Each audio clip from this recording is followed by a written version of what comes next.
이사야 17장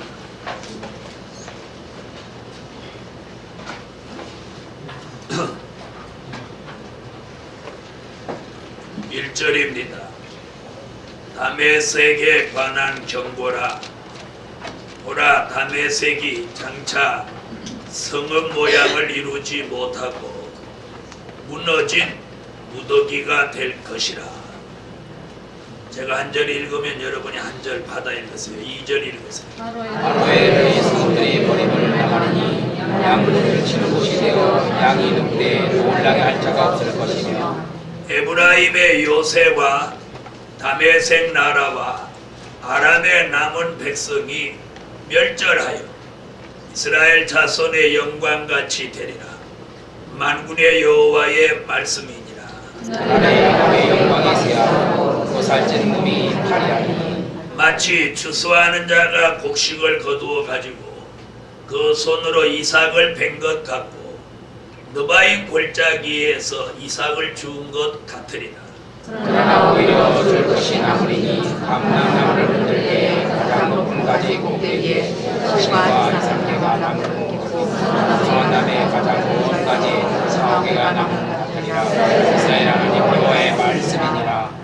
그날에 사람이 자기를 지으신 자를 쳐다보겠으며 그 눈이 이스라엘의 거룩하신 자를 바라보겠고 자기 손으로 만든 판을 쳐다보지 아니하며 자기 손가락으로 지은 아세라나 양상을 바라보지 아니할 것이며 그날에 그 견고한 성읍들이 옛적에 이스라엘 자손 앞에서 버림받은 숲풀 속의 처소와 작은 산꼭대기의 처소 같아서 황폐하리니 이는 내게 자기의 구원의 하나님을 잊어버리며 자기의 능력의 반석을 마음에 두지 않는 까닭이라. 그러므로 내가 기뻐하는 식물을 심으며 이방의 가지로 이종하고 내가 심는 날에 울타리로 두르고 아침에 너의 씨로 잘 발육하도록 하였으나 근심과 심한 슬픔의 날에 농작물이 없어지리라. 슬프다 많은 민족이 소동하였을 때 바다파도에 이르는 소리같이 그들이 소동하였고 열방이 충돌하였을 때 큰 물의 울림같이 그들도 충돌하였다. 열방이 충돌하기를 많은 물에 몰려온 같이 하나 주께서 그들을 꾸짖으시리니 그들이 멀리 동안하니 산의 겨가 바람 앞에 흩어짐 같겠고 폭풍 앞에 떠도는 티끌 같을 것이라. 보라, 저녁에 두려움을 당하고 아침 전에 그들이 없어졌나니 이는 우리를 노력한 자의 뜻이요 우리를 강탈한 자의 공이니라. 아멘. 네, 오늘 저녁에 증거해드릴 말씀은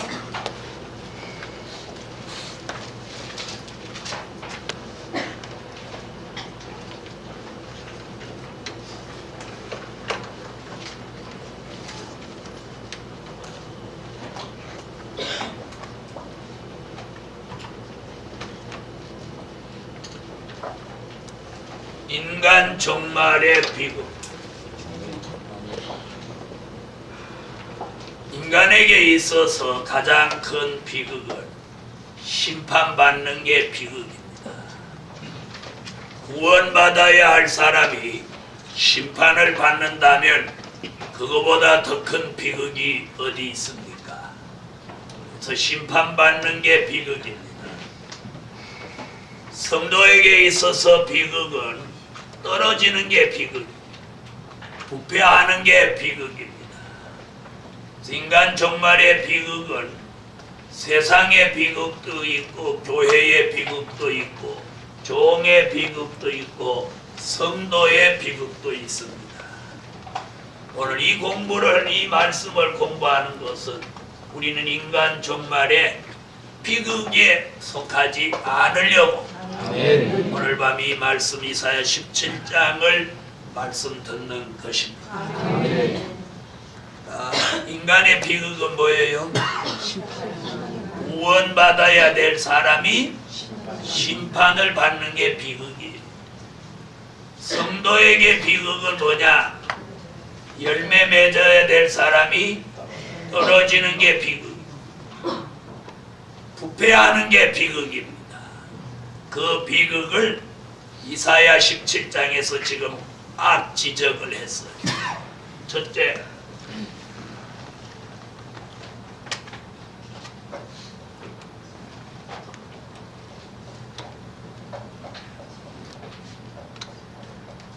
다메섹의 비극. 자, 다메섹의 비극은 1절부터 4절 그리고 7절부터 14절 이 안에 있는 내용이 무엇에 대한 비극? 다메섹에 대한 비극입니다. 이 다메섹이라 하면 뭘 말하느냐? 아수르 나라의 수도입니다. 수도. 자, 이사야 시대는 어느 나라가 세를 과시하던 때냐면 이 아수르가 주변 국가를 괴롭히고 세를 늘리던 시대입니다. 자, 이사야 37장에서도 예루살렘을 빽빽이 에워싼 18만 5천 군대도 어디서 온 군대? 네, 아수르 군대거든요.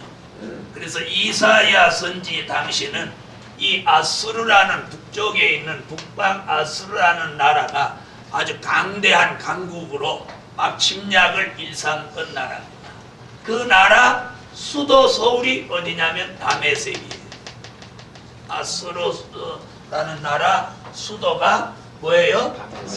다메섹이에요. 지금 본문에 그 다메섹에 관한 경고다 이렇게 말했어요. 그럼 이거 뭐 이 다메섹은 뭐냐면 세상, 우리가 살고 있는 이 세상의 비극이 온다. 무엇 같은 세상? 다메섹 같은 세상. 그 당시 이 아수르가 힘이 강대하니까 이 다메섹 수도로 물질이 몰리게 돼 있죠. 그러죠? 그래서 이 아수르 수도 다메섹이 아주 화려한 도성이었어요. 화려하면 돈이 많고 화려하면 뭘 하게 돼? 타락하게 되고 속화되게 되고 범죄를 하게 된다 이 말이에요. 그걸 여기서 지금 다메섹에 관한 경고로 다메섹에 비극이 오는 걸 예언했는데 이는 우리 시대의 어디? 이 세상의 비극을 예언한 말씀입니다. 아멘. 어디에 비극이 와요? 우리가 살고 있는 이 세상의 비극이 와요. 자, 그럼 이 다메섹의 비극은 1절 같이 옵니다. 자, 1절 읽어주세요. 다메섹에 관한 경고라. 보라, 다메섹이 장차 성 모양을 가지지 못하고 무너진 무덕이 자, 화려하고 그렇게 견고한 성읍이 어떻게 된대? 성읍 모양을 이루지 못하고 무너진 무더기가 될 것이라. 그래서 이사야는 뭘? 무너진 성읍. 자, 화려하고 견고하고 아름다울수록 무엇해지면? 무너지면 더 볼품이 없는 거예요. 네? 시원찮은 것이 무너지면 못해요. 그런가 보다 하지만 좋은 것들이 무너지면 더 황폐합니다. 네? 판잣집은 무너져봤자예요. 판잣집 무너져봐야 뭐 판자 몇 개만 치워버리면 다 없어져요. 그러나 큰 왕궁이 무너졌다고 생각해보세요. 얼마나 거기 어지럽고 그 무더기가 더 많겠어요. 그래서 이 다메섹의 비극은 뭐다? 무너진 성읍을 이룬다. 그럼 세상, 바벨 같은 이 세상도 결국 뭐라고? 화려함이 그때와 비할 바가 아니란 말이에요. 그래서 무너진 성읍과 같이 된다.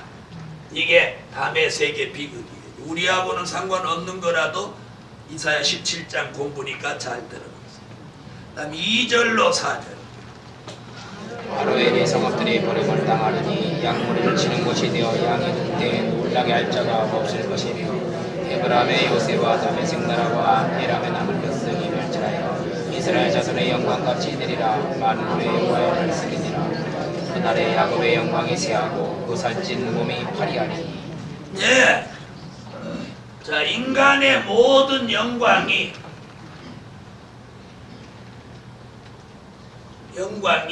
쇠잔해진다.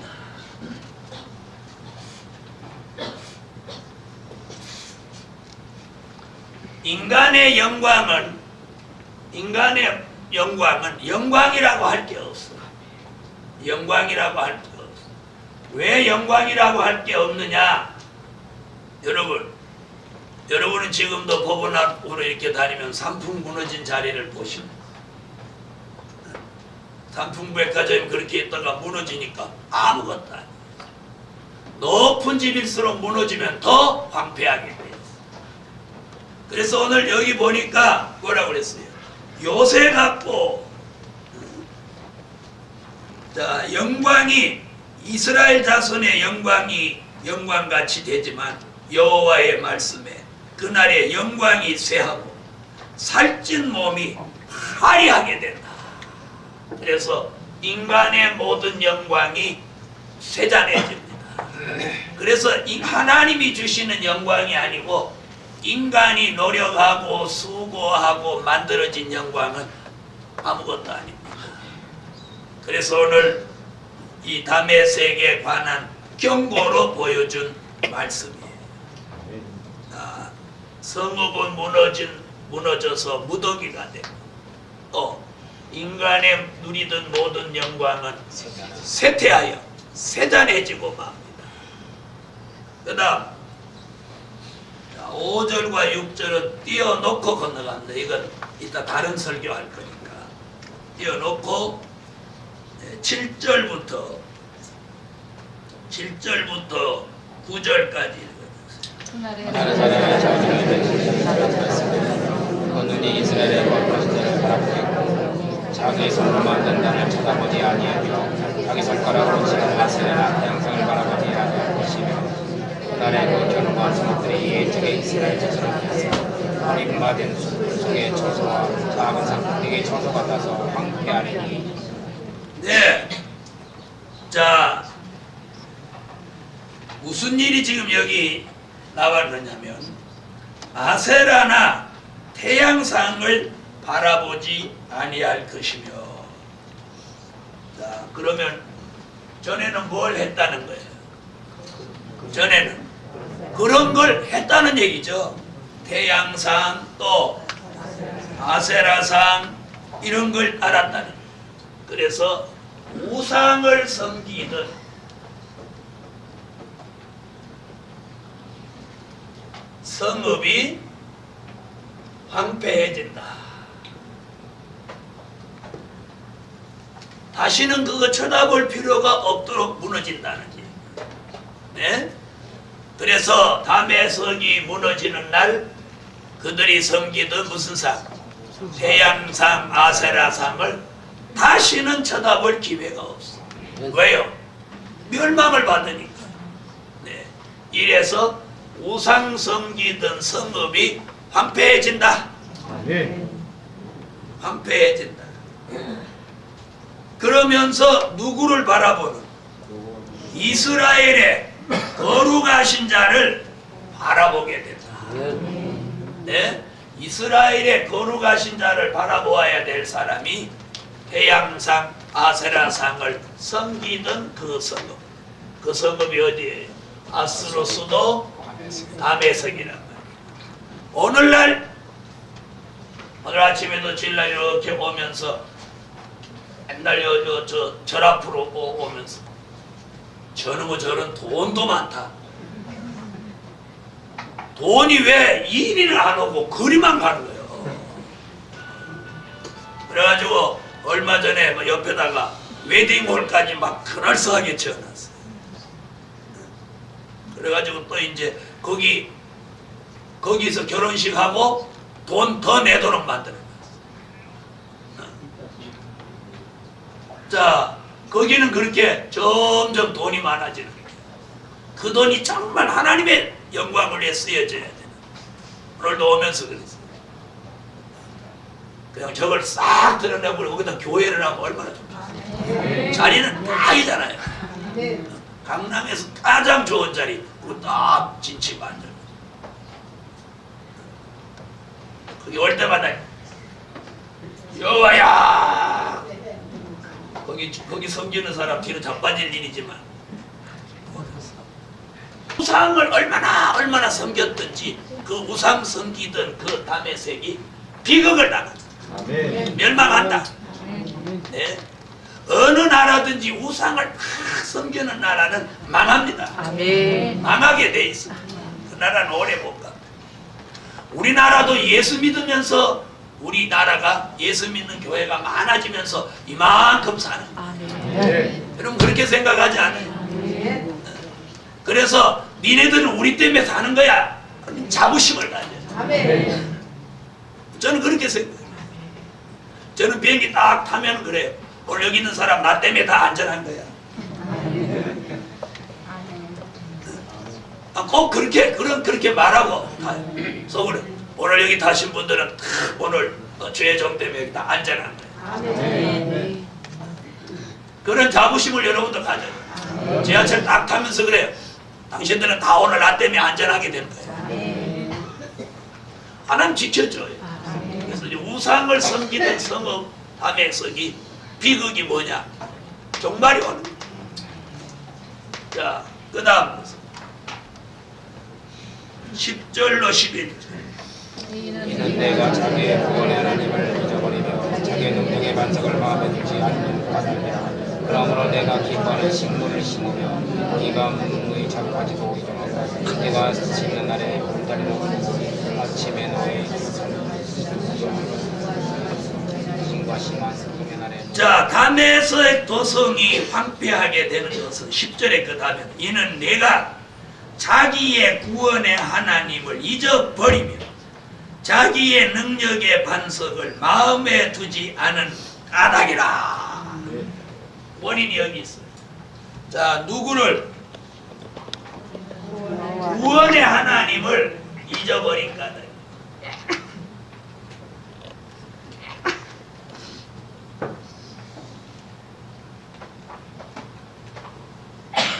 구원의 하나님을 잊어버린 까닭에 다메섹이 황폐해요. 여러분, 사람들이 하나님을 잊어버린다 그 말이 맞습니까? 안 맞습니까? 우리 말고 하나님을 사람들이 잊어버리고 있나요? 찾고 있나요? 잊어버렸습니다. 잊어버렸습니다. 어떤 사람은 주일학교 때 하나님을 만난 사람이 성장하면서 잊어버린 사람, 어떤 사람은 시집가서 잊어버린 사람, 어떤 사람은 장가가서 잊어버린 사람, 어떤 사람은 아프면서 잊어버린 사람, 어떤 사람은 돈이 생긴 다음에 잊어버린 사람. 하나님을 잊어버린 그 이유가 다양합니다. 네? 먹고 살만하니까 잊어버린 사람, 집 사고 하나님을 잊어버린 사람, 이렇게 하나님을 잊어버린 그 원인이 이 다메섹의 비극이 오는 거죠. 그럼 우리는 오늘 이 말씀을 통해서 뭐 해야 돼요? 하나님을 잊어버리지 않아요. 아멘. 히브리 민족을 애굽에서 이끌어내면서 시간 모세가 이스라엘 민족한테 그걸 교육시킵니다. 너희가 적과 꿀이 흐르는 가나안 복지에 들어가서 잘 먹고 잘 살게 될 때에 우리를 오늘 인도해낸 만군의 여호와를 너희가 잊지 마라. 또 하면 안 하시는 분 어느 편이에요? 잊지 말아라.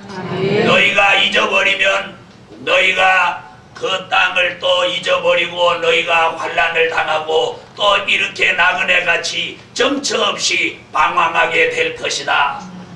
그러므로 너희가 잘 먹고 잘 살 때 여호와를 잊지 마라. 아멘. 잊지 마라. 아멘. 그랬는데 이스라엘 민족이 가나안 땅에 정착하고 잘 먹고 잘 살게 되니까 하나님 잊어버렸어요. 하나님 잊어버리고 우상을 섬기니까 어떻게 했어요? 모세가 말한 대로 그 백성을 나라를 빼앗기게 하고 하늘 사방에 티끌같이 바람에 흩어서 유대 민족이 전 세계에 티끌같이 흩어져서 살았어요. 성경이 예언돼요. 그렇게 살았어요.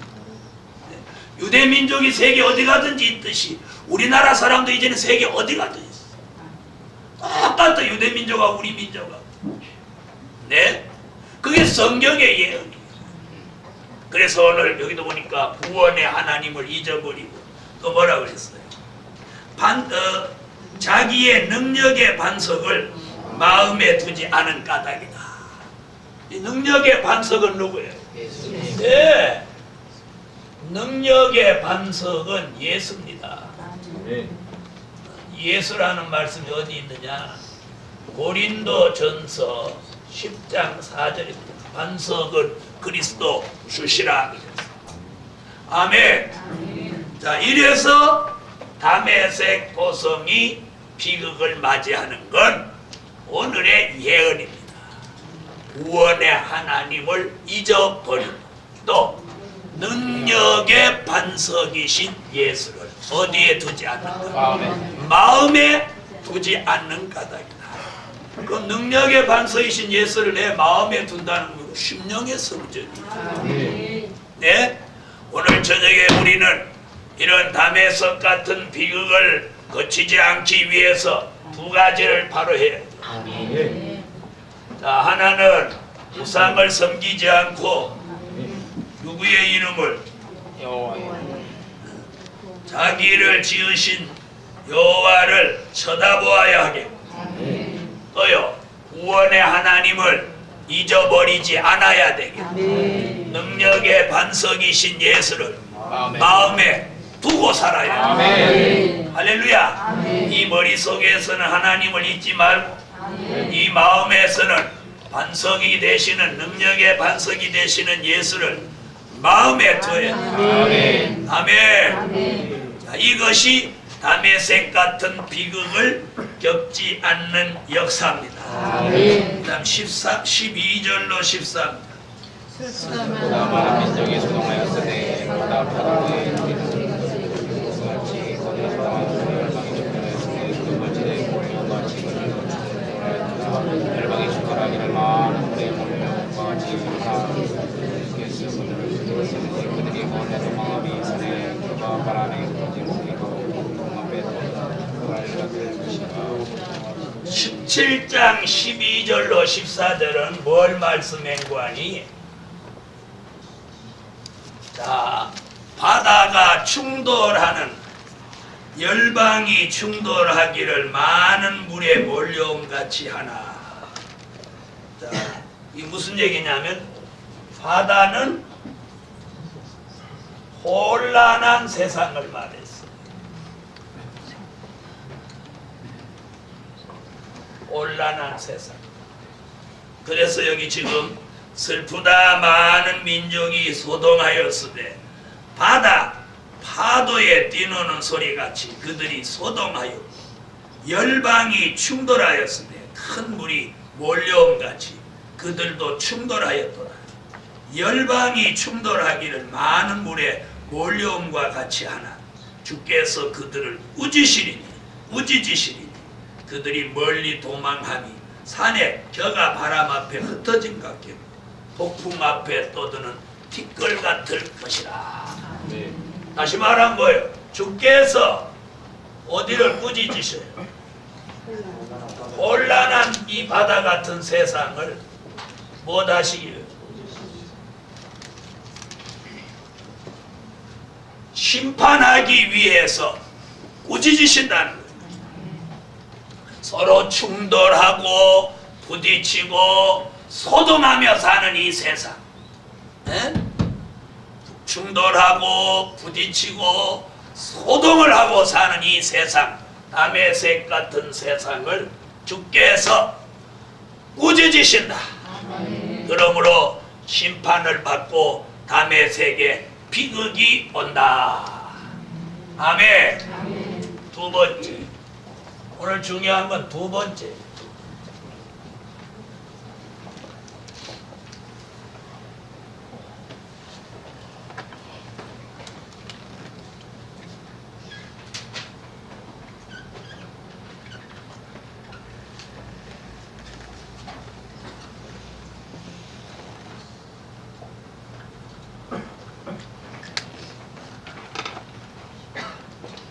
두 번째. 자, 두 번째는 성도의 비극입니다. 우리하고 이제 관계된 성도의 비극. 이사야 17장 5절로 6절. 성도의 비극. 자, 5절로 6절을 다 같이 읽어보십시다.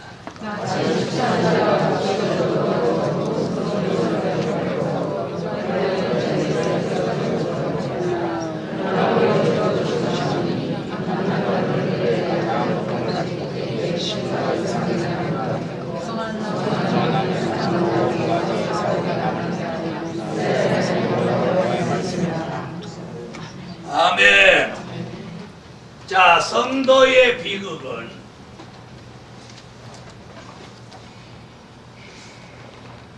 부패하는 게 비극이에요. 부패. 자, 성도의 비극은 떨어지는 것이 비극이에요. 떨어지는. 부패해서 떨어지는 게 이 환란 시대 성도의 비극이에요. 떨어지는 게 비극. 자, 감람나무에 열매가 아주 풍성히 매달려 있어요. 그런데 때가 되니까 그 감람나무를 흔든다는 거예요. 자, 6절 보세요. 그러나 오히려 죽을 것이 나무리니 감람나무를 흔들 때 흔든다는 거예요.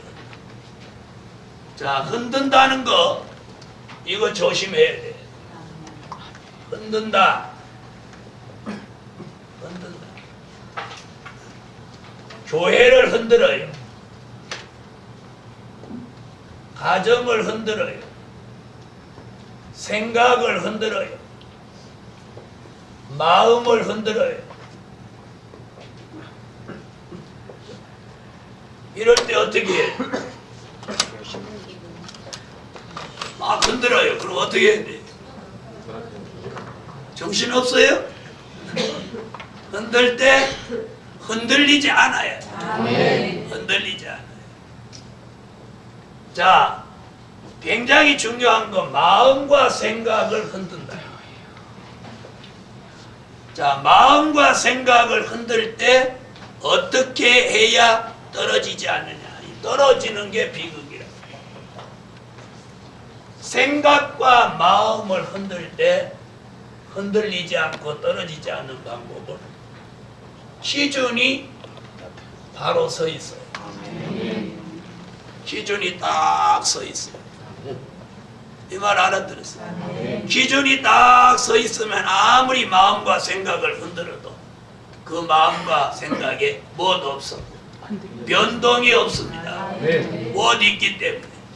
기준이 딱 서 있기 때문에 변동 없습니다. 오늘 저녁에 저와 여러분 모두 마음과 생각을 흔들어 그 기준을 바로 잡고 흔들리거나 떨어지지 않는 그런 정 되시기를 축원합니다. 교회도 가정도 마찬가지입니다. 기준만 딱 잡고 있다면 교회도 가정도 마찬가지로 흔들리지 않습니다. 흔드는데 흔들리지 않는 방법이 있냐? 그게 기준 딱 잡고 있는 거예요. 그렇죠? 그게 해답이에요. 흔드는데 어떻게 안 흔들릴 장사가 있냐? 이렇게 사람들은 많이 말합니다. 그러나 기준이 딱 잡혀 있다. 안 흔들립니다. 안 흔들립니다. 안 흔들립니다. 왜 흔들립니까? 안 흔들립니다. 오늘 저녁에 복음에 대한 기준, 말씀에 대한 기준, 신앙에 대한 기준, 아멘. 복음의 절대성에 대한 기준을 바로잡아 흔들어도 흔들리지 않는 신앙의 용사가 되십시오. 애들끼리 이렇게 얘기하는 거 보면 꼬신다 말을 많이 합니다. 얼마나 시원찮으면 꼬신다고 넘어갑니까? 맞아요, 안 맞아요? 그래요, 안 그래요? 어떤 사람이 이래, 아유, 밥을 안 먹으려 했더니 자꾸 먹으라고 해서 더 먹었더니 속이 거북하네, 이런 말 한다. 자기가 먹는 밥을 누가 먹으라고 한다고 해서 자꾸 먹고, 그럼 먹지 말라고 한다 그러면 안 먹고 굶어 죽을라나? 가끔 제가 사무실에 이렇게 나오면 누가 화장실 가면서 그래. 오늘 저녁에는 한 사람 없어. 아유, 더 먹으라 해서 더 먹었더니 속이 뽀얗기네? 그러면서 화장실 가셔. 그분은 주관이 있는 거예요, 없는 거예요? 네? 아니, 주관이 있어요, 없어요? 아이고, 밥도 먹었다고 요거도 먹네. 주관하는 게 아니라. 저는 누가 아무리 더 먹어도 그만 먹어요. 그러면 안 먹어 죽어도. 한 두 번만 그러면 아, 이분은 더 먹으라 해도 안 먹는 분은 권하지 않아. 그래서 밥 갖고 누가 시비 안 거. 다른 것도 마찬가지야. 이 말 저 말 하는데 몇 번만 안 들으면 아유, 저 사람 천하무적이 안 들어. 어떤 걸 안 듣냐? 정당성이 없고 진리가 아닌 걸 막 궤변을 넣는 건 안 들어. 그러나 정당하고 합당한 걸 건의하면 그걸 안 들으면 그건 안 됩니다. 맞아요? 제가 넥타이가 삐뚤어졌는데 목사님 설교하실 때 넥타이가 자꾸 삐뚤어지니까 그거 좀 신경 좀 쓰십시오. 그러면 그거 받아들여야 돼요, 안 받아들여요? 받아들여야 돼요, 안 받아들여요? 쓸데없는 소리. 설교하는 시간에 넥타이만 보고 있었어. 여기 비극은 안 쳐다보고 이렇게 하면 그건 시비 붙자는 거야. 넥타이가 안 삐뚤어졌으면 여기 안 보지. 삐뚤어졌으니까 자꾸 보이지. 맞죠? 자기 넥타이 아니라도 삐뚤어지면 막 신경 쓰이는 거예요. 그래서 저는 지금까지 넥타이 삐뚤어지게는 한 번도 안 맨 기억이 있어요. 왜? 제가 청년일 때 우리 교회 담임 목회자가 넥타이를 한 번도 반듯하게 매고 들어오시는 거예요. 그래서 한 번은 내가 입구에 섰다가 다시 한번 매. 그리고 어느 날은 내가 사택에 들어가서 넥타이 이렇게 매십시오. 가르쳐드렸어요. 그래도 또 못 매갖고 그 집 아들을 불러고 야, 너희 아버지 넥타이 좀 제대로 매. 그 아들이 좀 그랬더니 나중에 사택에 갔더니 넥타이를 안 풀고 넥타이 올개미를 그냥 놔뒀어.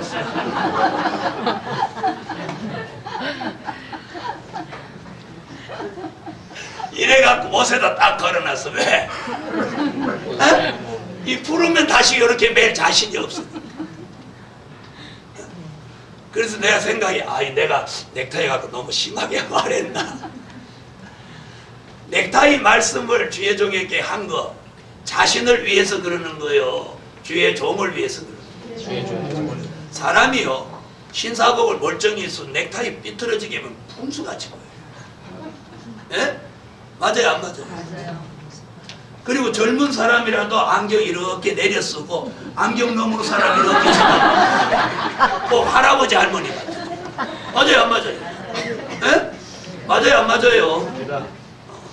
그러니까 여러분도 안경 쓰고 나 쳐다볼 때 이렇게 쳐다보지 말아요. 아직 늑두정도 안 해가지고.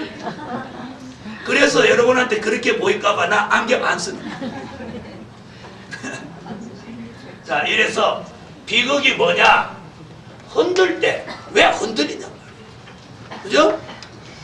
자, 더 먹으라고 자꾸 해서 고데기도록 밥 드시는 분은 틀림없이 흔들릴 가능성이 있는 분이에요. 맞아요, 안 맞아요? 아니, 맞아요, 안 맞아요? 맞죠? 그랬더니 뭐라고 또 할 말이 있어. 아이고, 예수님은 오리를 가자고 하면 심리를 동행하라고 그래요. 어떻게 밥 더 먹으라고 날 생각해서 그러는데 그걸 어떻게 박절하게 뛰냐. 그렇게 말하면 말 되죠. 네. 그래서 요즘은 옛날에는 뭐 잘 드십시오 이런 거 다 좋은 얘기인데 요즘은 뭐 더 먹어라 더 먹어라 그러는 건 너 많이 먹고 빨리 죽어라 이런 얘기예요. 그래서 공사부에서도 너무 맛있게 해도 안 돼. 너무 맛있어 많이 먹고 빨리 죽으면 큰일 나. 주님 오실 때까지 살아야지. 아셨죠? 이랬더니 내일부터 좀 짭짤하게 그럼 더 빨리 죽어. 그래서 음식은 가능하면 싱겁게 하세요. 싱겁게. 난 여기서 안 먹어봐서 잘 모르겠는데. 자, 성도의 비극은 흔들리는 게 비극이요. 안 흔들려야 돼요. 왜? 어쩌다가 한 번 흔들리면 괜찮은데 흔들 때마다 흔들린다. 그럼 그 사람 떨어질 가능성이 10중 있는 사람. 맞아요, 안 맞아요? 시험도 1년에 한 번 들어야지. 그냥 일주일에 한 번씩 시험 들어봐. 그 사람 멀리 못 가는 거야. 1년에 그럼 시험 몇 번 들어? 52번 들어. 52주. 한 번 드는 게 별거. 그래서 오늘 저녁에 성도에게 오는 비극은 부패하는 게 비극, 떨어지는 게 비극, 흔들리는 게 비극. 흔들리지 않아요. 아멘. 자, 그러면 비극의 반대는 뭐요? 뭐요? 희극이지. 비극의 반대는 뭐예요? 그렇다고 여기다 희극 얘기를 할 수는 없는 거 아니야? 네? 자, 성도에게 기쁨은 뭐냐? 남는 거예요. 네. 어떻게? 부패하지 않고, 흔들리지 않고, 떨어지지 않고, 남은 자예요. 남은 자. 오늘 6절에서는 몇 개로 남았어요? 2, 3개, 4, 5개로 남았어요. 그러면 도합 몇 개? 도합 7, 8개예요. 7, 8개. 이 남는 게 은혜입니다. 잠사도 남아야 축복이 있는 것 같이 얼마 흔들든지 뭐하든지 남은 자가 돼요. 아멘. 아멘. 남은 자. 아멘. 자, 오늘 저녁 주일날 저녁 예배까지 남은 자. 아멘. 누구요? 여러분이 저녁 예배까지 남은 자. 아멘. 남은 자. 아멘. 자, 남은 자의 축복이 바로 이사야 17장에서 다 남의 즉 성읍에도 비극이 오고 성도에게 비극이 온다 하더라. 남은 자에게 모든 축복이 돌아간다. 아멘. 남아야 돼. 아멘. 아멘. 아멘. 그래서 그 남는다고 하는 의미는 생존하여 남는다는 의미도 있고, 아멘. 아멘. 죽지 않고 생존하여 남는다는 말씀도 있고, 아멘. 타협하지 않고 남는다는 얘기. 아멘. 떨어지지 않고 남는다는 것. 그래서 오늘 이사야 17장 몇 절에? 6절에 남은 자가 되라. 아멘. 아멘. 아멘. 자, 이 남은 자에 대해서 이사야 10장 21절로 22절에도 남은 자 얘기했어요. 모든 축복이 남은 자에게로 돌아간다. 자, 찾으세요.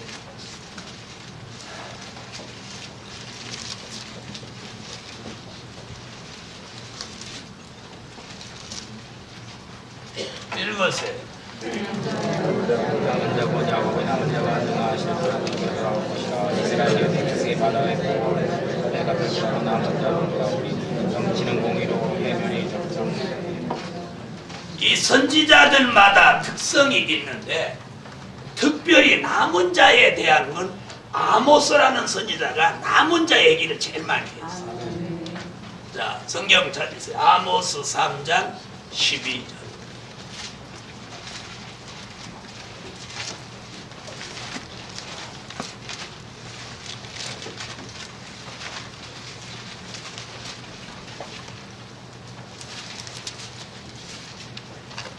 아모스 3장 12절 읽으세요.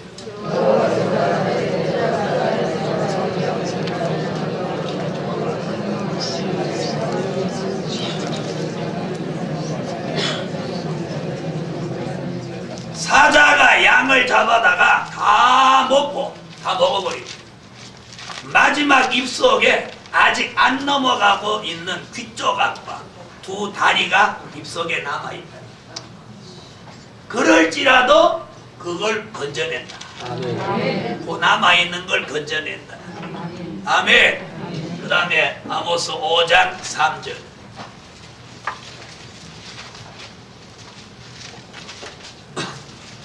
오장 3절 읽으세요. 주 여호와께서 가라사대 이스라엘에서 1000명이 나가는 서문에 100명만 남고 100명이 나가는 서문에 10명만 남으려 하셨느니라. 1000명 중에 100명 중에 10명 남는다. 그 남은 자가 축복. 자, 아모스 9장 9절. 내가 명령하여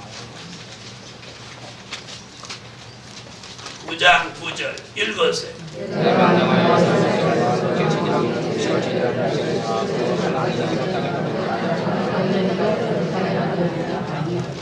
한 알갱이도 땅에 떨어지지 않게 한다. 이만큼 열매를 귀히 여겼어. 그래서 이 남은 자를 열매라고, 남은 열매. 마태복음 21장 43절에는 그 남은 열매가 하나님의 나라를 유업으로 받는다. 마태복음 21장 43절.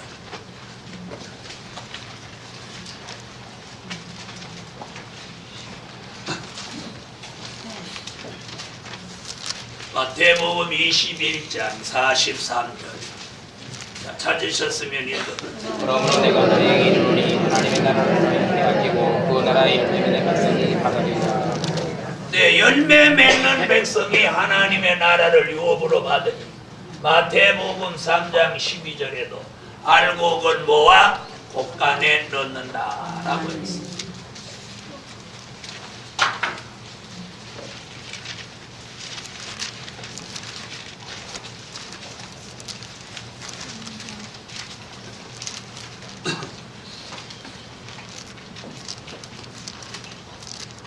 자, 읽어주세요. 손에 귀를 두고 자기 사자마다 저어가서 알곡과 곡간에 드리고 부족이는 꺼지 않는 불에 태우시리라. 네? 자, 남아도 쭉정이로 남으면 안 돼. 그죠? 알곡으로 남아야 돼. 아멘. 열매로 남아야 돼. 그래서 성도의 비극은 부패하고 흔들리고 떨어지는 게 비극이에요. 성도에게 축복은 열매 맺어 남은 자가 되는 게 축복입니다. 그래서 오늘 이사야 17장 공부하면서 열매로 남은 자가 됩시다. 아멘.